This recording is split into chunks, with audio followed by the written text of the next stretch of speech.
Very good. Okay, so to follow with what we established this semester, right? We are aiming to do a Mozart theme voice lab. We have the trio from Don Giovanni. We have the trio from Empresario. You have L'Ho Perduta. You have Così fan tutte excerpts. You're going to be doing a duet from Le Nozze di Figaro that I haven't given you the music yet.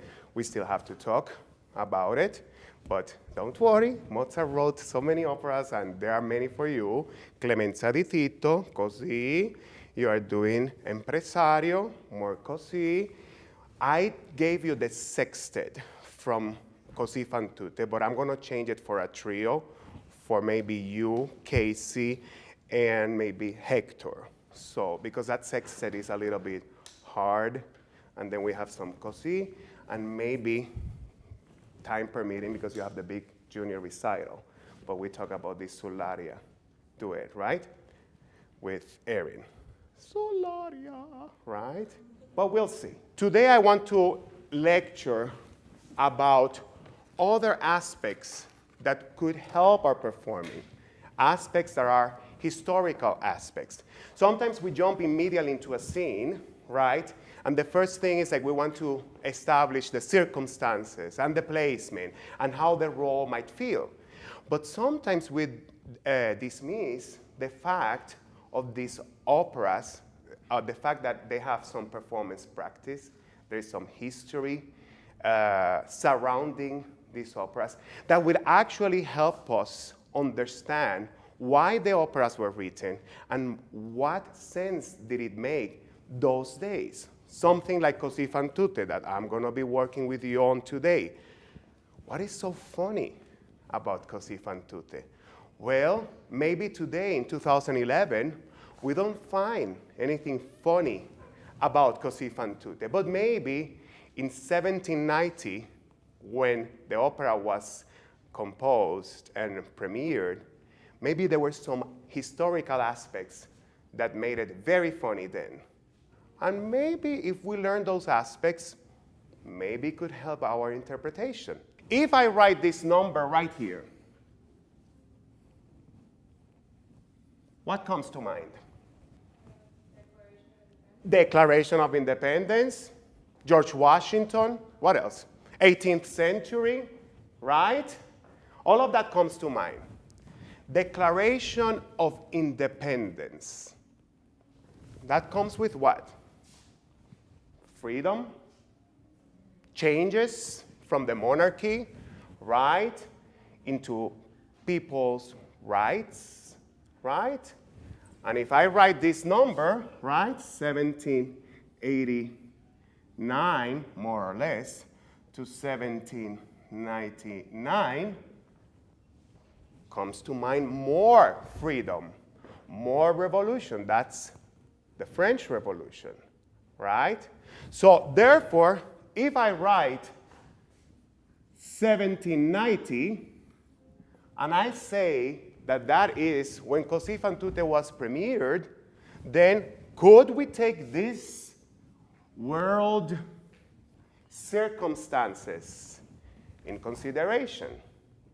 That is what I think begins to frame the performance history, right, of some of our operas, some of the work we have to do. If I wrote instead 1690, right, that would be 17th century. That's different.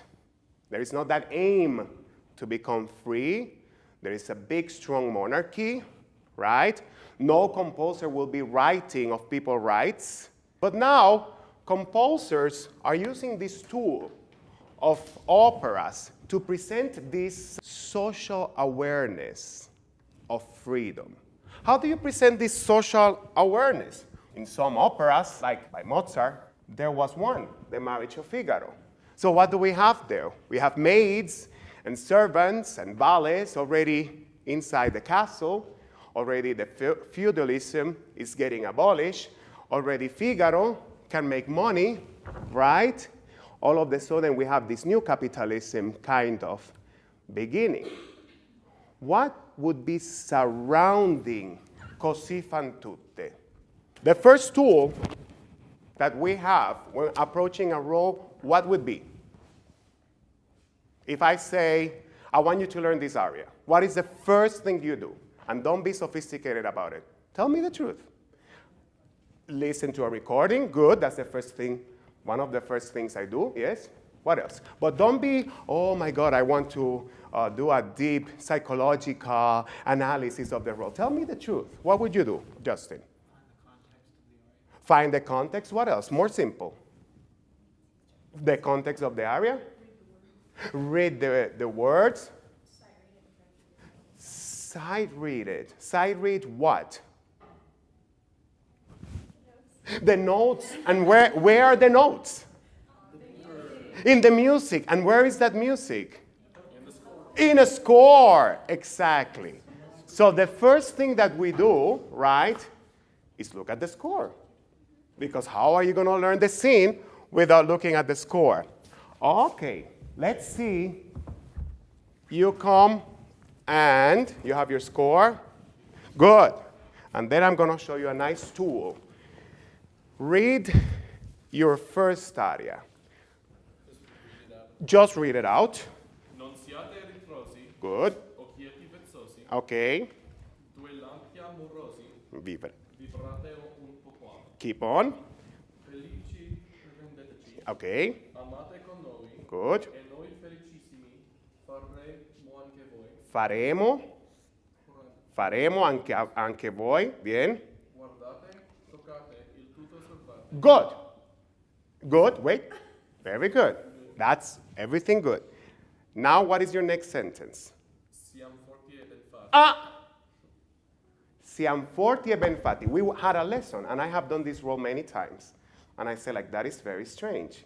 Siam forti e ben fatti is not what I used to sing. I used to sing Siam due cari mati. We are two beloved crazy men.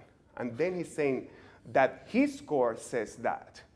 And I look at his score, and truly, this is what it says. But I remember when I've done this opera many, many times, and I say, like, these are not the words I have sung. So we have a very powerful tool. This collection, which is, give me this, is called De Neue Ausgabe, Sämtliche Werke, is a recollection of Mozart's autographs, scores, and Berenreiter has put them all together in this collection. It is worth thousands and thousands of dollars. It has all Mozart works. And guess where I got this book from? Your library. Your library has such a collection. So when Professor Conde says those words are not right, you might say, yes, they are right, because in Mozart's original score, as recollected by Berenreiter, they have collected and copied from his originals. This is what Mozart intended.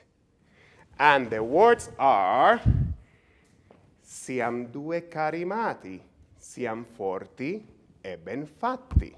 So Schirmer, which is the score that Alex is reading from, has a misprint.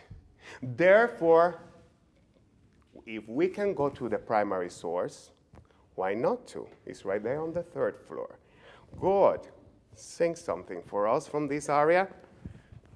I want you to do a reading from the English, a dramatic reading. And we are going to watch whether this is matched in the music, and then I'm going to give you a little bit of history. Yes? Be not wayward, dear beguiling eyes. Let two loving lightning flashes strike for a moment here. Make us happy and love with us, and we will make you in return the happiest of women. Okay. Sing that in Italian. And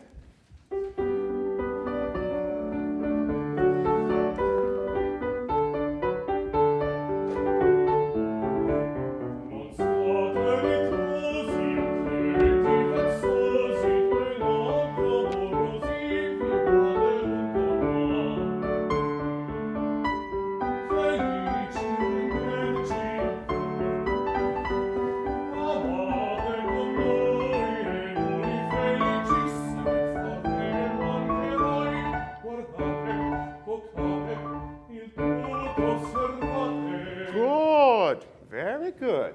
So what is the name of your character? Guglielmo. Guglielmo. And what is the situation?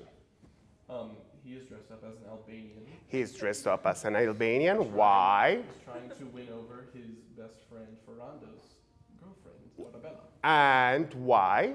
Because They made a bet with Don Alfonso. they made a bet with Don Alfonso. So the situation here is, first of all, to be disguised, not to be recognized.